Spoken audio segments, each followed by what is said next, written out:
2:20 to kod ang'wen. Koro kik idhi mabor nikech bang' dakika madok adhi duogo ka endi kendo wadhi bedo kod twak no endo makende. Kik idhi mabor. Akwe ujokanya na monde ujoinwa monde wa support Onagi TV. This is our new thing coming in the estate or in the county. So please join us to support our friends who we have worked with them for long. Jokanya na maijien Bernardo Guche or Benbo. And mane Musa Juma Owela. Tunowela ndalo mane I invite into the states in Allentown, Pennsylvania.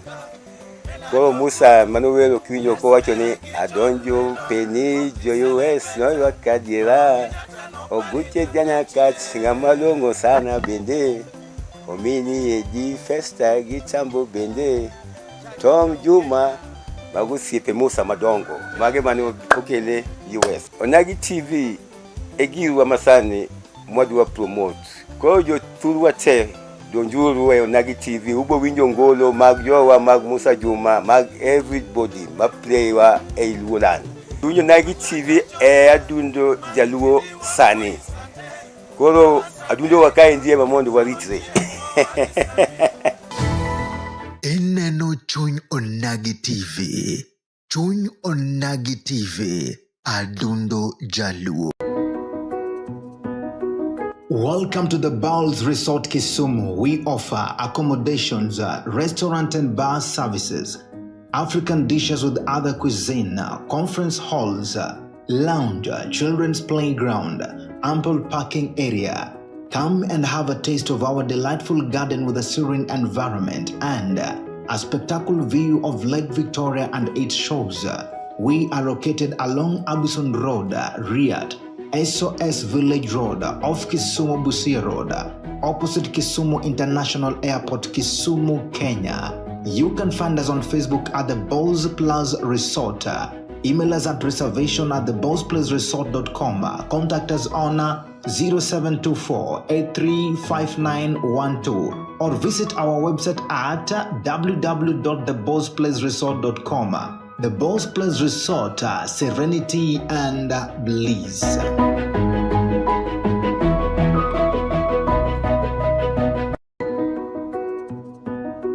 Welcome to the Bowls Resort Kisumu. We offer accommodations, restaurant and bar services, African dishes with other cuisine, conference halls, lounge, children's playground, ample parking area. Come and have a taste of our delightful garden with a serene environment and a spectacular view of Lake Victoria and its shores. We are located along Abuson Road, Riyadh, SOS Village Road, off Kisumu Busia Road, opposite Kisumu International Airport, Kisumu, Kenya. You can find us on Facebook at the Bowls Plus Resort. Email us at reservation@thebowlsplusresort.com. Contact us on 0724-835912 or visit our website at www.thebowlsplusresort.com. The Bowls Plus Resort, serenity and bliss.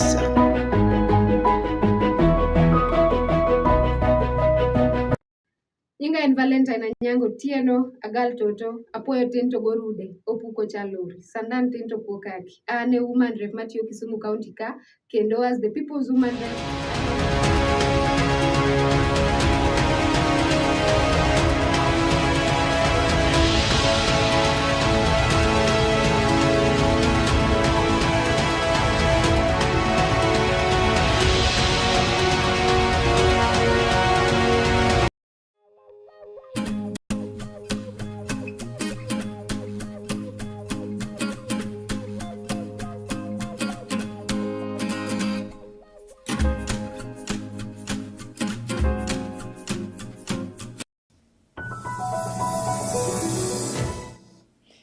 Mana kamano janeno mara hapa ni wadugo kendo mano etwak manang'isi ni wabedo godo mano wechego eko mag siasa akawan gi wendo marwa hapa ni nene osemana molo mano e studio marwa odiochieng' ma kawuono ni endi ka ok wakao seche mang'eny tadwa ni mondo wachaka straight away karwaki ni machiegni. Erokamano. Okay, koro wadwa chako mondo ing'iswa ni iluongi ni ng'awa, iya kure, to kata ber mane mibironwa godo e chuny onagiwa ma kawuono ni endi. Erokamano. Nyinga iluongo ni Faustino Omondi. An jao Mabei modak e Kisumo ka. Ja ohala e Kisumo ka, to bende an jasiasa matin e Kisumo ka. Okay. Asegombo ahinya mondo abede Onagi TV ni endi nikech it's an homegrown TV, kendo wagombo ni mondo wajiw giwa kaka jo-Onagi mondo obed maber. Mano miyo kana ayudo thuolo ni mondo mi abi Onagi TV, to noka ne an gi weche moko manya timo, but aweya mondo mi abi mondo wambi wawuog gi jowa, nikech mae girwa kata tin, mae marwa, mae mwaloso. Erokamano. Asante sana kuom kawo thuolo mari mar chopo chuny Onagi TV. Warwaki mang'eny, kendo kata ka watieko to wachak warwaki kendo. Koro ka penjo mokwongo, ere kaka nidonje weche mag siasa, kata ang'o manomiyi miluma mar donjo e weche go eko mag siasa? Erokamano. Kadonjo Kisumu ka, kawuok e dala mar Homa Bay, nadonjo higa mar 99. To kadonjo Kisumu ka, to natemo manyo tich, nikech Nyasaye nomiya thuolo ma adhi sikul, ayudo kaka anyalo timo giga moko matin. I'm a plant mechanic by profession, and so kana biro na manyo tich, to tich ne ok obedo na mayot ahinya yudo. Kaeto ne ok anyal bet abeta kaka kijana, nayudo thuolo mar chako timo ohala matin e chuny boma. Koro sama natimo ohala matin e chuny boma kaendi, to ohala en gima kikete chunyi ni time, to ibiro wuok from point A kidhi e point B, idhi e C, D, kamano. Koro nochopo kama koro nachako as a hawker in town. Koro kachako as a hawker in town, tabedo a hawker for about 3-4 years. Kaeto bang'e nendo ayudo space kamiluongo ni Tivoli Business Center, ma kanye mantie nyaka sani. Koro kanyo ema nayudo thuolo mar time biashara. E thuolo manatimo biashara, naneno changamoto kata challenges mane johala dhigo mbele. Niyudo ka niriembo gi koni, skeche mag county, no ndalo cha nen county council, niriembogi, igologi kuma gidhi timo ohala malong'o onge. Gigi ne miya chuny lit, nikech ne gin gik ma I feel ne jotelo manentiere at that point in time nok understand gimomiyo ng'ato ne nyalo kamoro mondo mi obi otim ohala e chuny boma. Koro mago e gik manomiyo miyumo mondo mi a join forces gi jowetewa mondo a seek leadership manyalo miyo wa shape wach mar ohala e chuny boma, nikech generally boma ma Kisumo en gima oger gi johala. Erokamano. Okay. Yep. Erokamano. Mano iluongo ni Honorable Omondi. Bende nitiere komoro amora ma iselaro mano e county ni endi ma Kisumo?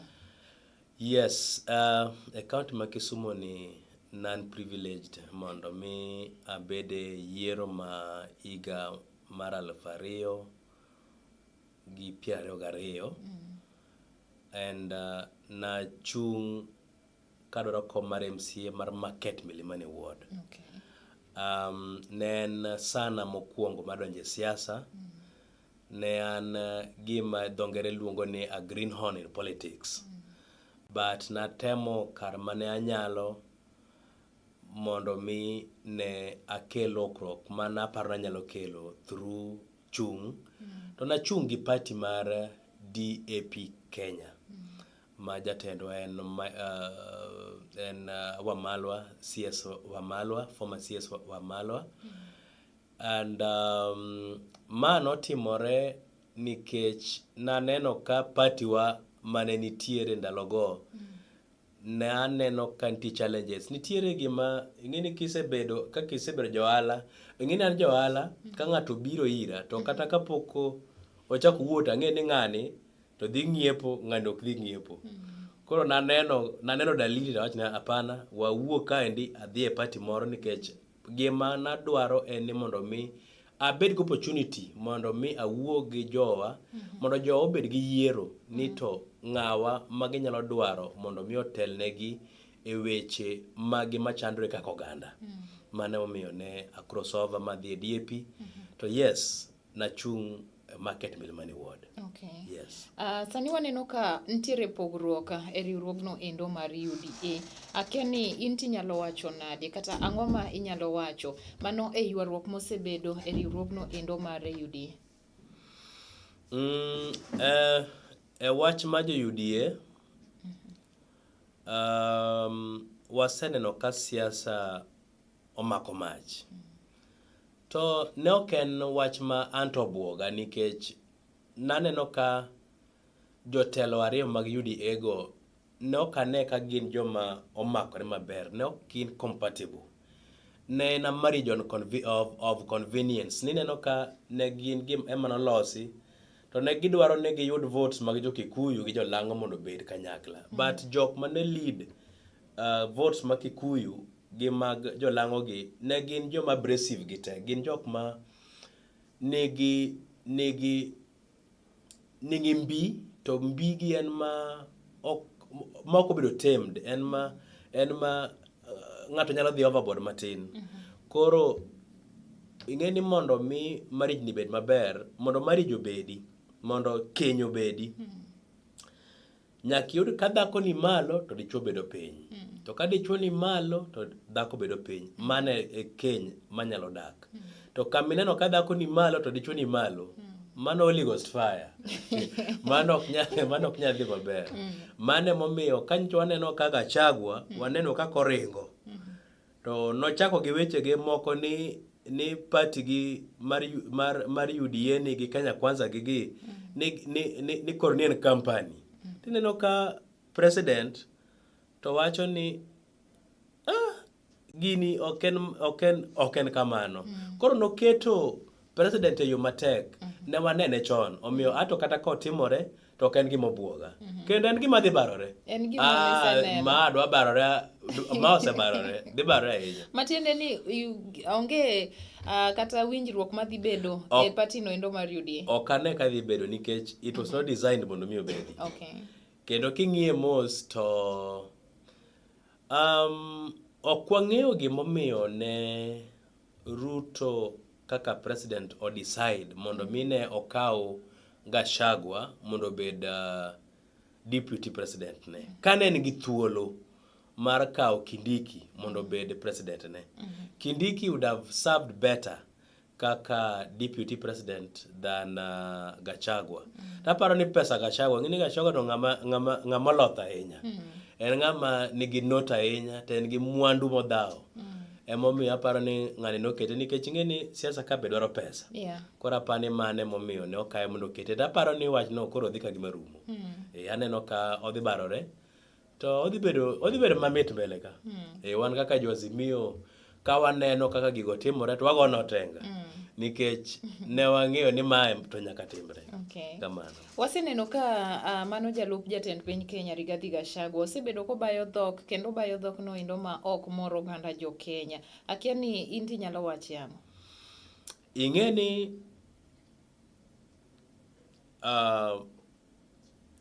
adiera manitie en ni jo kizungu nowacho ni you can get a villager out of the village, but you can't remove the village in him. Gachagua in a villager, mok inyalo golo the village in him. En mane gima en. Ma kata ka ineno kotimore no, to mane en. Okay. Kato gin joma notiyo gi Moi, jomoko be wacho weche moko kanyo ma pok wa verify. But joma notiyo gi Moi gin joma kowacho dwani kaka giwacho ne kaka timore, ma ok inyal wacho gima opogore. Omiyo noken ng'at matiyo go yot ahinya. To kata kamano wabiro neno kaka odhi mbele. To kane Okay ne. Onge. Onge geno. Onge. Odiochieng' ma joro no soma a budget. ipachoka endi. Koro akia ni ninyalo ng'iso ang'o ko kusiana gi budget manosoma odiochieng' manyoro, nikech waneno ka nitiere jogo eko madhi yudo ma kata noyudo fuong'ruok, to nitiere jogo eko ma budget manyoro manosomo odiochieng' manyoro dhi inyogi. Koro in kipachi tineno nade? Ka aneno budget manyoro kanya winje nikech pok anene. Adiera manitie en ni jo Kenya hinyore. To wach maduong' machandowa kaka jo Kenya manyalo wuoyo kuome en ni bedo ni taxes ni malo ok en gima lich na ahinya. Kade bed ni taxes go itiyogo e yo magero Kenya kanyakla. To kineno budget cha kaka nosome, kidhi into detail, tibiro yudo ni allocations moketi mondo mi pesa midwaro ni mondo ji ogol taxes mondo mi ofund budget ni. En skewed, en gimoro ma olosi mondo benefit regions mamoko. Kata ka ni winjo ka governor Manyeri nyocha wuoyo about billions mane gido chiko. To wacho ni jo Western to yudo billion mopogore gi maro. Ni koro ni mano en gima rach. Matiende ni ok ging'i Kenya kaka Kenya. Ging'iye kaka joma nogo kura e mrengo mopogore opogore. Koro joma nogo kura mang'eny momiyo ne gido telo idwa ni mondo mi kony zaidi. To joma ne ok oyudo telo timiyo gi matin. To mano ok e gima onego timre. Kenya en marwa duto. Sama ichoko pesa mar tax, kaka ichoke Mount Kenya, kaka ichoke Nyanza, kaka ichoke Western, kaka ichoke Coast, be kaka ichoke nyaka North Eastern. Koro wadwaro gimiluongo ni equity. But kadok kendo e penjo ni nendo, jok madhi inyore zaidi en ni budget ni Kenya inyo the middle class. To middle class ema drive economy mar Kenya. Middle class koyudo alufune moro 100, to alufune 100 ni onyalo oro ne min gi 5,000, to wuon gi boro ni 5,000, to nyathi gi moro boro ni 2,000, 3,000, 4,000. Magi e pesa machapo e gweng'. En modhi ng'iewo alot kacha, en modhi ng'iewo janjugu kacha. Koro mago e pesa dongo gweng'. To ka middle class cha emidhi finyo, ma ng'at machamo 70,000 end up ni odok kot 40,000. To loan be en go. To ot boda no geto, nyathi boda no dhi go school. Ok nyalre. But wach maduong' ma ne nie budget kandi ma ok ang'eyo gimomiyo lal ne jotendwa mane omi thuolo mar telo ne Kenya, en ni sama pesa onge kata ute kuonde mwadakie, ka pesa onge, to koro ikato ni wa budget. Gik monego itim koro iweyo titimo gik ma ochuno ni nyaka itim. Mondo mi chieng' moro ka pesa oyudore, to koro gik mane onego itim ka koro itimo gi ka pesa oyudore. To ma gigo be chuno ni nyaka timre, pesa be onge, koro ni nyaka chun mana ji mondo gol tax mondo ka wa fund budget machalo kama. To budget ni biyudo ka gik madongo monego tim gin mana Ukuyuni, gin mana Rift Valley, gima dwa timore Nyanza kae ndi mada bedo funded ka malich ma of substance manyalo konyo jo Nyanza ka onge. Gima da konyo jo Coast manyalo konyo ji ka be onge. Koro ma emomiyo wayuak ni kata ka dipo ni gidagi ni ok ginyal timo changes e weche mag budget ni, to ging'iane ni to distribution of resources to chal nade mondo mi wakonyre kaka oganda. Kamano. Okay, waseneno ka thoth oganda jo Kenya nyaka ne jatend piny Kenya Migosi William Ruto donje telo. Waseneno ka thoth oganda jo Kenya osebedo ka ywak kendo giwacho ni telo mar Ruto kosebedo ka tero gi e yono endo makare. Koro penjo na madwa penji en ni ineno ka piny Kenya ochomo kure, nikech waneno ka oganda jo Kenya medo ywak mano kowuok e kor gwenge mopogore opogore, ok kata Nyanza kende. Koro ineno ka piny Kenya ochimo kure. Adiera manitie en ni e Kenya kama wantiere okwan kama ber ahinya. To kopogore kod mano, anyalo seyo ker Ruto ma jatendwa to banyalo puoye. Anyalo se ni samoro orikni timo gik moko, but gik mok chano mondo mi otim to moko beyo. En adier ni kama ne wasechope Kenya to ne wan kama rach nikech gowi no osechopo mani malo, to gowi ni en gowi minyaka chul, to ng'ama nyaka chule en mana wan. To tabu ni to chutho wayudo e government manokalo, especially a first term gi Uhuruto first term ne giola a lot of loans mag Eurobond. Raila ywak ne gini yawa, weuru olo pesa kama nikech ubro inyo jo Kenya gi taxes, to ni iling mos wang'eyo gimotimo. Jo IMF oyie gi gik motimo, weuru baya mondo mi watim. To giolo pesa from China, to pesa mall from China ni jo China be mabiro chak gedo ka, to ka gise gedo ka to pesa magiyudo gichak gidogo mana China. Koro yudo ka kane gigero SGR ma may have been a good idea, but okapar ka ne en priority nikech nokawo pesa mang'eny. To the initial plan mane nitie en ni ne onego giti gi billions matin mopogore gi pesa makoro ne gi end up gitiyogo. Ing'eni ndalo mane Uhuruto gi nokawo loch, noyudo ka Raila gi Kibaki ema ne nitiere loch. To sama ne gin e loch, plans mane gin go ne gin gi mar bedo gi SGR, to nitie kama ne ochope gi pesa mane onego bed ni golo. To kane gidonjo to ne giyudo thuolo mar kwelo.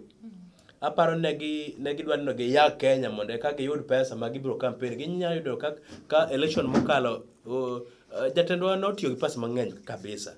Koro magi e conduits mane gitiyogo mondo mine giyud pesa ma ne ginyalo campaign. But it was to the detriment of Kenya. Emomiyo I feel ni Kenya kama wantiere nyaka koro pull up our socks nikech taxes nyaka dhedhia malo. Kata bed mana ni jatendwa ema nokawo loch kaka nwadwa ni okawo jatelo mar Azimio, ne nyako yude matek matin. En mani approach mar Ruto ni ema samoro waneno ni inyo jo Kenya inya, but jo Kenya to nyaka ne inyre. Koro wacha ni koro is the new normal ma wan go. Koro mondo mi wane kaka wa adjust to going forward kogore matek to wabiro na wuok oko mondo mi wane kaka wanyalo konyore. Erokamano ahinya. Janeno mara ka in gi penjo moro amora odiochienga ma kawuono wawuoyo wechego eko mag politics, weche mag siasa odiochienga ma kawuono ni endi. Wan ka kod Honorable Faustina Omondi, mano mane osechunga e komno endo mar MCA. Yes. Ya mano e Market Milimani Ward, mano kaunti ni endi ma Kisumu. Koro ka in gi penjo moro amora midwa ni mondo ipenje odiochieng ma kawuono, or mana ote mari e Facebook marwa Chunyonagi TV, to wadhi penje mano ka waduogo. Wakaw yueyo matin bang'e to wadhi duogo ka endi. Kik idhi mabora.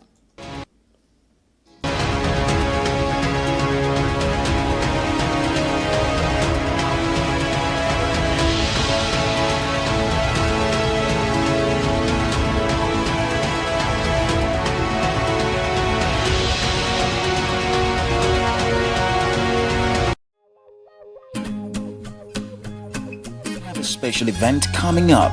Let you friend Koromoga Juan ma NC Kenya kamoro amora ma intie wakwayi mondo mi med neno Chuny Onagi TV nikech ma en adundo Jaluo. Kama chuny Jaluo yweyogo en mana Chuny Onagi TV. Kamoro amora ma intie, follow them, like, share programs mag gi nikech gikelo puonj mabeyo kendo gitimo programs makare mag gero ogandawa kendo ting'o ogandawa mag Joluo. Omiyo kamoro amora ma intie, wamed neno Chuny Onagi TV nikech ma e adundo Jaluo.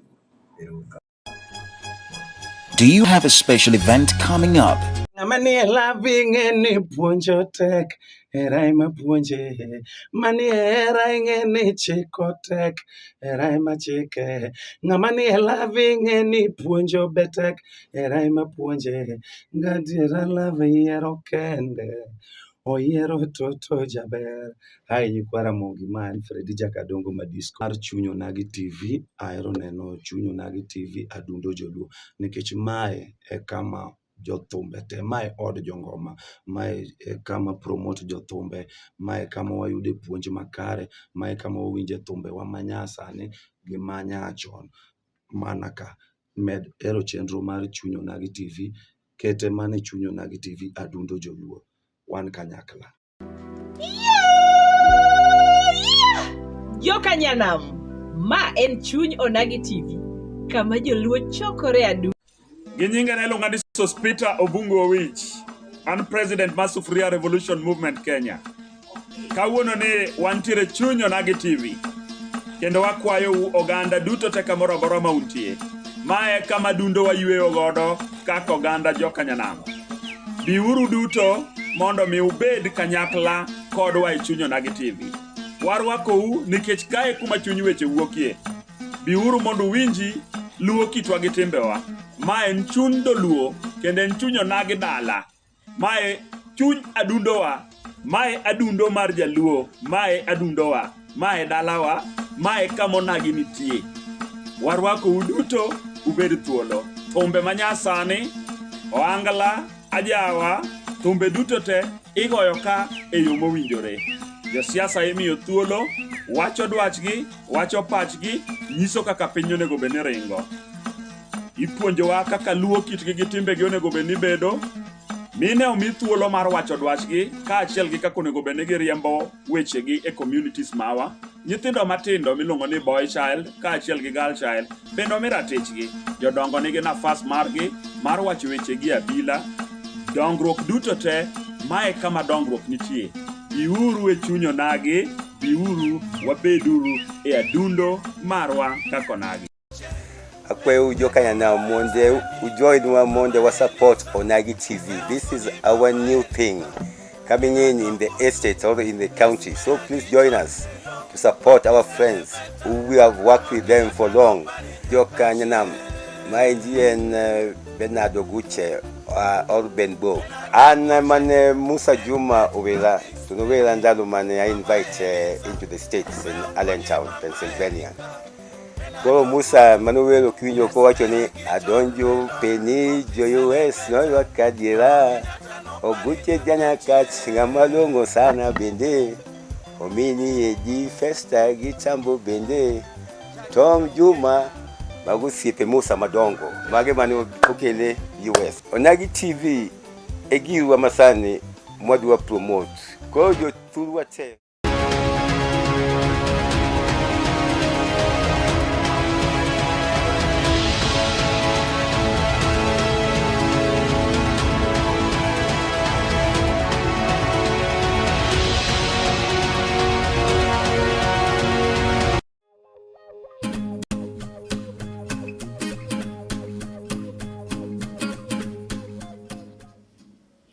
Mana kamano janeno marwa waduogo kendo wadhi nyime kod twak marwa odiochienga ma kawuono endi mano e wechego eko mag siasa ma osebedo katimore e pacho ka endi.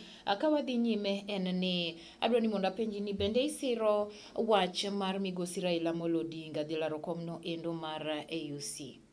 Mano is the most realistic way ma jatendwa nyalo yudogo thuolo mar telo, nikech Kenya ka osebiro matek. Kendo a support wachneno 100% kendo dhi yude. Nikech jo Afrika omiyo Raila luor. Kalure kod okang' ma osekawo mar kedo ne piny, kaka oseme concessions in 2007 kane piny tek, gima ne miyo Raila wegicha ne onge. But kane ochuno, kane otemo mowene Kibaki mondo obed president, mano nomiye teko ahinya kod mbi e Afrika. Emomiyo kane ng'ama nyalo chung' kode mayombe. Siasa mag jok manobedo colonized gi jo England gi joma nobedo colonized gi jo France be nitiere kendo is playing out. But waneno ka jo Arabu ni kacha, jo Islam be nika nitiere politics magin go, but at the end of it all tano ka Raila dhi kawo gini.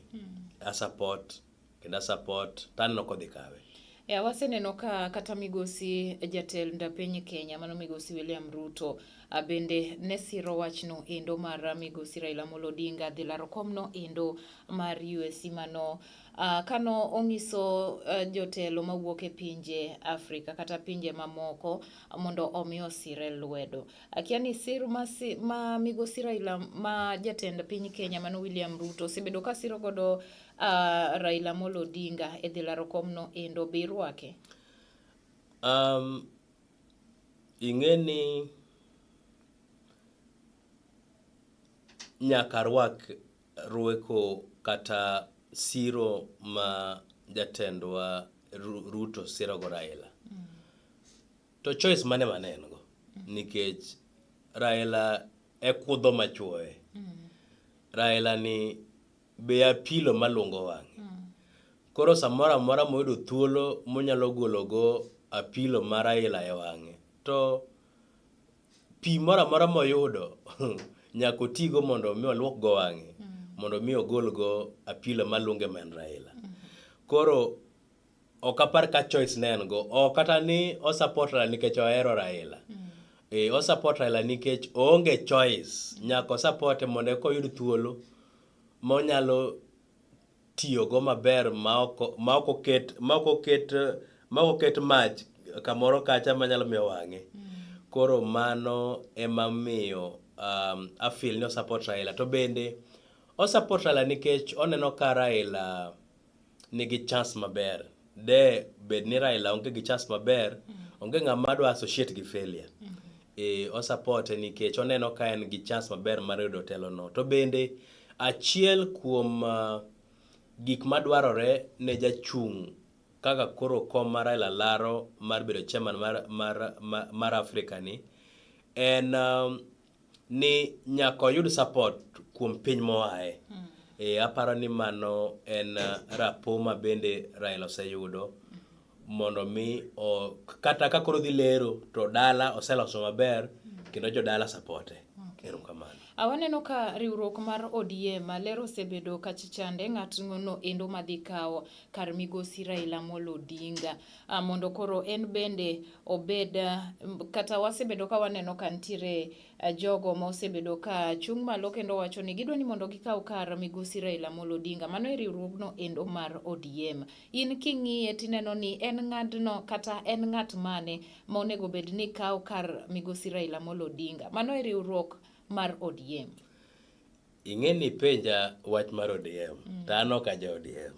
Ana ja DAP. Okay, mana ka in ja DAP but still inyalo mana nyisowa ni in kaka inene. Ineno ni en ng'atno endo madhi kawo kare. An kaka ja DAP. An ng'at madhi kawo kar ODM ok mind. Be ka ginyalo weyo mo giyiero ng'ato dha beta nikech wadwa yombgi. Koro an kaka ja DAP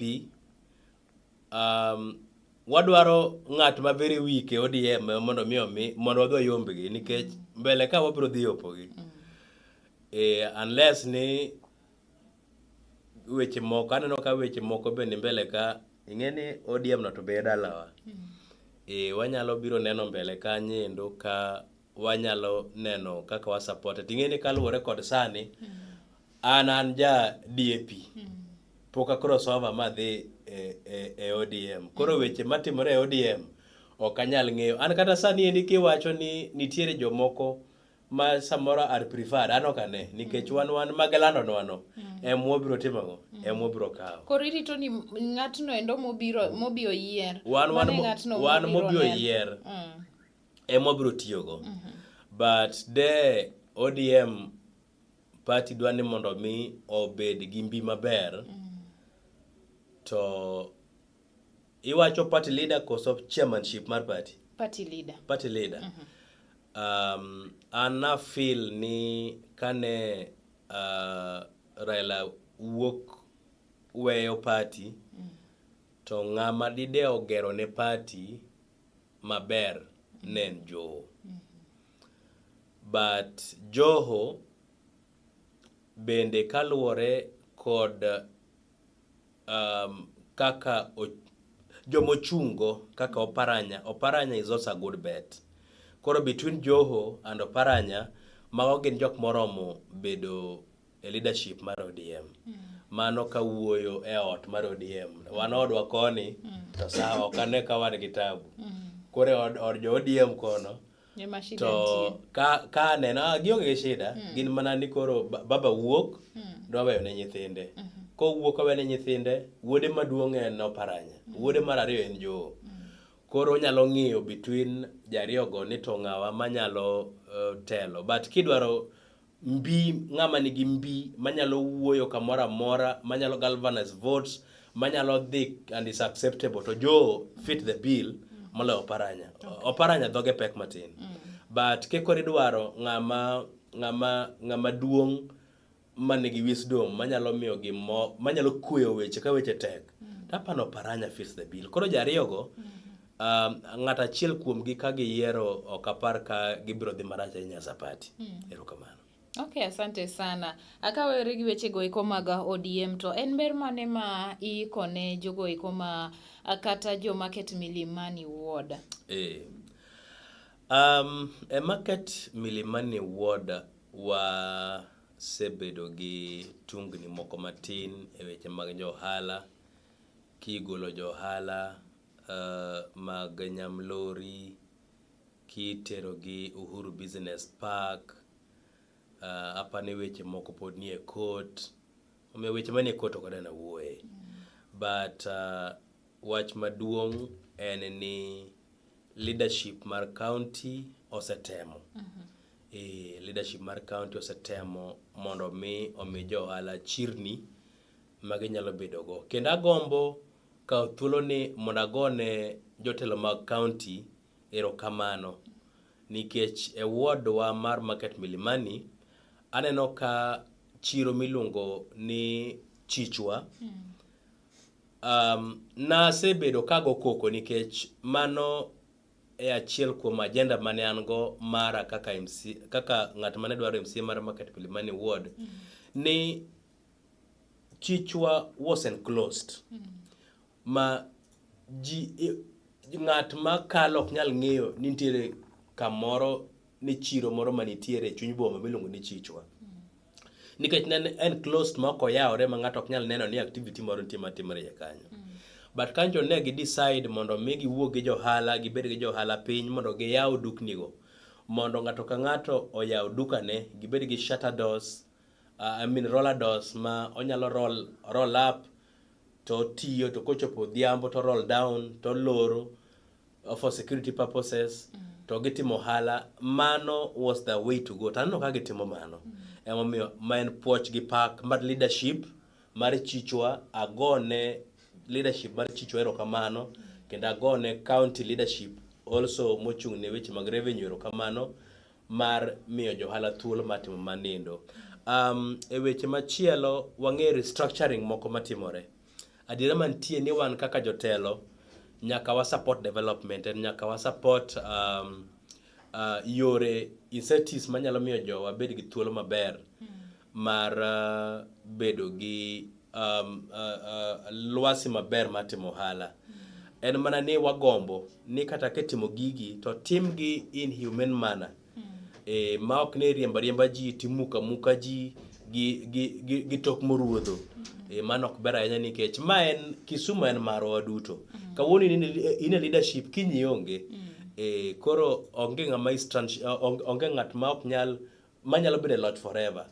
To kawuono in go kendo ndiki tich, kiny in mitimo ohala, in minyalo gombo dwaro kama idhi time ohala, to ka kuonde mane time ohala mane seketho, kuma inyalo tiye onge kendo. Koro wakwayo jotelo manitie ni even as waloso weche mag ohala, watimgi for posterity, kik itime ne ng'ato.